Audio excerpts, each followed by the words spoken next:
This is the 2025 Brewtubers Online Brewers Club Malt Experiment, Amber Ale. Thanks to our sponsors. 5 Star Chemicals. Check out their new online straight-to-consumer homebrew shop where you can buy everything from Star San and line cleaner to the new liquid PBW that can be used at temperatures as low as 58 degrees Fahrenheit. Check out their online store at 5starchemicals.com/home-brewing. Beer and Wine Hobby Homebrew Supply Store. A local homebrew shop in Danvers, Massachusetts. Order any malt they offer in any quantity you want, and if you order before 11 a.m., they'll package your items and ship out the very same day. Visit the store at www.beer-wine.com. Let's get tasting. Hey guys, Matt from Brewery.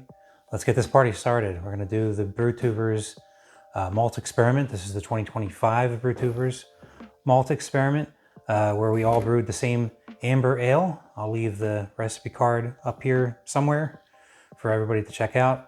And what we did was everybody took a specialty malt and added it to that grain bill. So what I did was I added my local maltster, the Biscuit malt from Carolina Malt House, and I put 8 ounces in. I figured that was a fair amount. It shouldn't impart, a crazy amount of extra flavor or extra color to the beer, but it will have some influence, of course.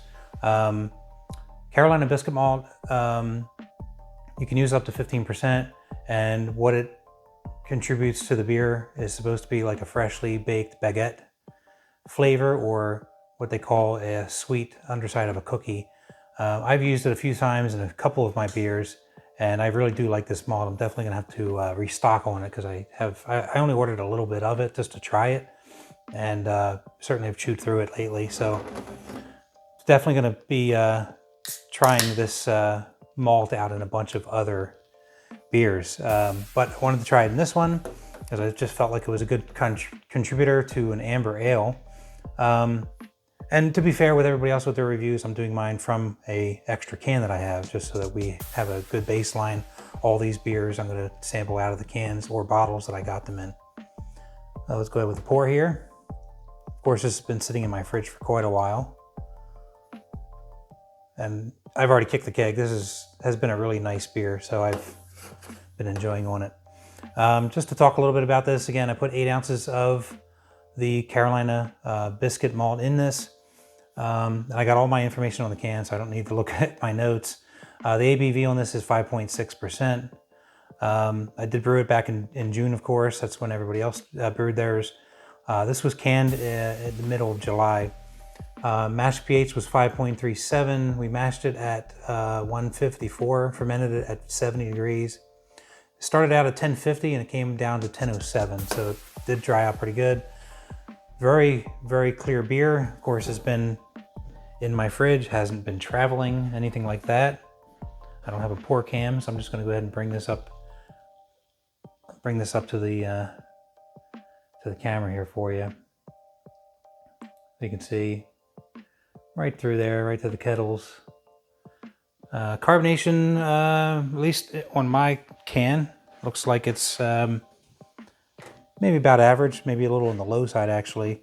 I was watching a couple of other reviews because I kind of got a jump start on some of the videos, and the couple folks that have popped into mine already looked like it was very well carbonated. So I don't know if this was just a low carbonated can or if I didn't shake it up first like those guys might have done. All kidding aside. But yeah, it's a nice looking beer, very copper color, amber color. It's a very, very pleasant looking beer here. Let's go ahead for the aroma. Yeah, it's got a really nice malt presence to this. Not really picking up any of that hop character that's in this recipe, which you're not supposed to. This is really designed to be very malty. And I can certainly smell the baked bread. That's why I like this malt a lot. It does give a lot of like baked bread notes in it. But I am also picking up that sweet cookies scent in this, which is really, really interesting. I don't know that I necessarily detected that in my other beers I might have put this in.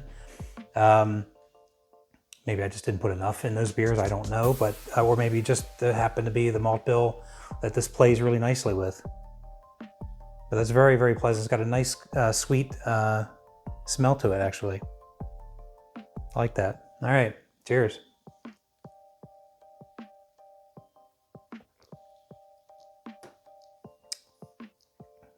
Oh yeah, that a biscuit malt is certainly coming through on this, at least from the characteristics that they say on their website. Certainly picking up that cookie taste, actually.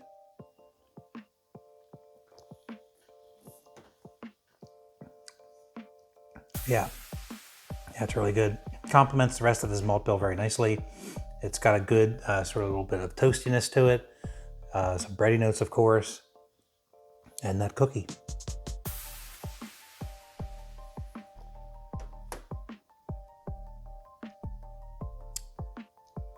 Yeah, this is delicious.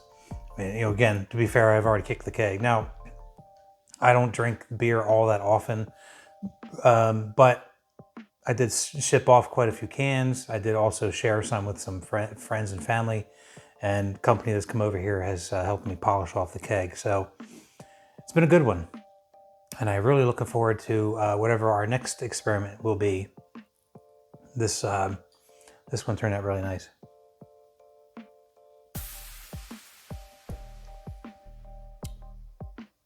Yeah, it's very good. So I'm going to get and call out our sponsors. That big thank you to 5 Star Chemicals. I go through and clean up my brewery. Actually, I just had a brew day 2 days ago. Went through the whole shebang. Did the PBW for washing everything.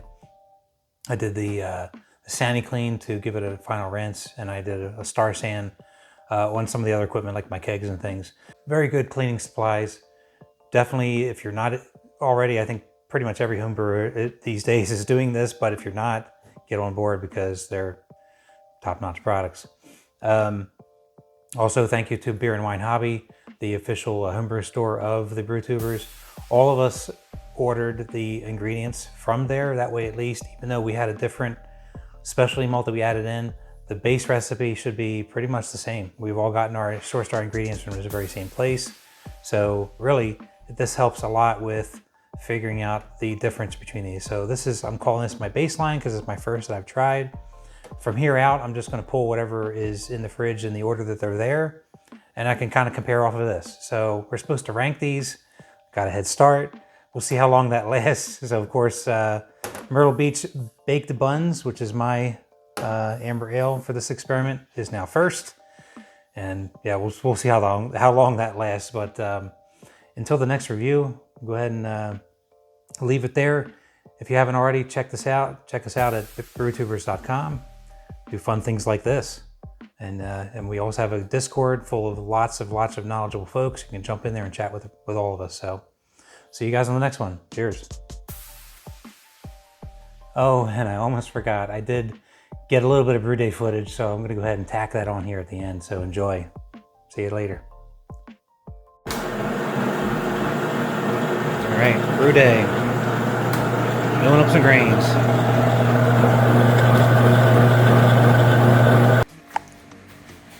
All right, here's grain bill. I'll put it up on the screen. We're gonna do this a little bit old school this time. Because we're doing the distilled water, I didn't want to have any, I don't know, it just felt easier to do this and put all the water in together. So I got a little bit more than 4 gallons. I got about 4.5 gallons in here for mashing with, and the other 11.5 or so. Math is hard. Yeah, 11.5 in here because I bought 16 gallons. This way I don't have to top this back up again when I deliver the mash order. Just easier. So I'm going to go ahead and start delivering this. Only got the one hand, so be right back. Alright, got it all mixed in real good. Yeah, the downside of doing it this way, you gotta break up those dough balls. When you underlet, typically you don't have that problem, but it's all good. Go ahead and close this up and start the timer. There we go, just out of the flow. Go ahead and close this guy up. And yeah, that'll balance out here pretty quickly. Go ahead and start the timer now, and we'll be back when the mash is done.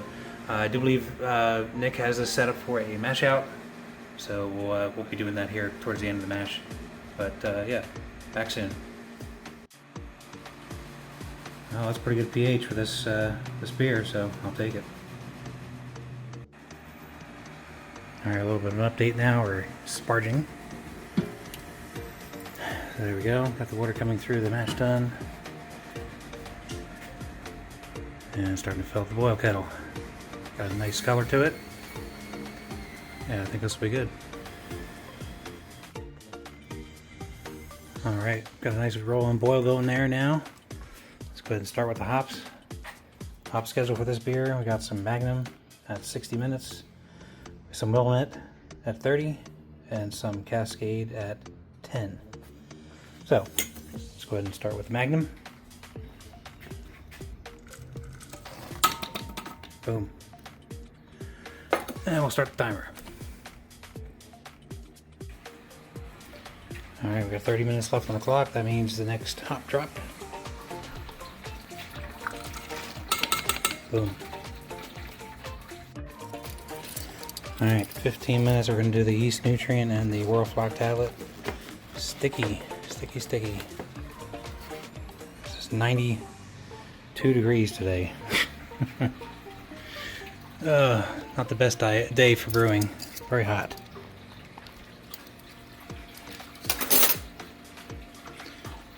Boom. Alright, we're down to the last 10 minutes, so last of the hops. Boom. Alright, all set. Now it's time to add in the yeast and the tilt. Close it up.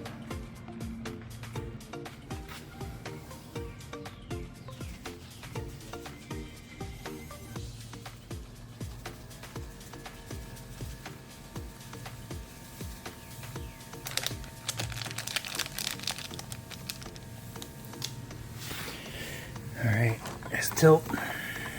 This is in the star stand. Boom. Alright, got the lid.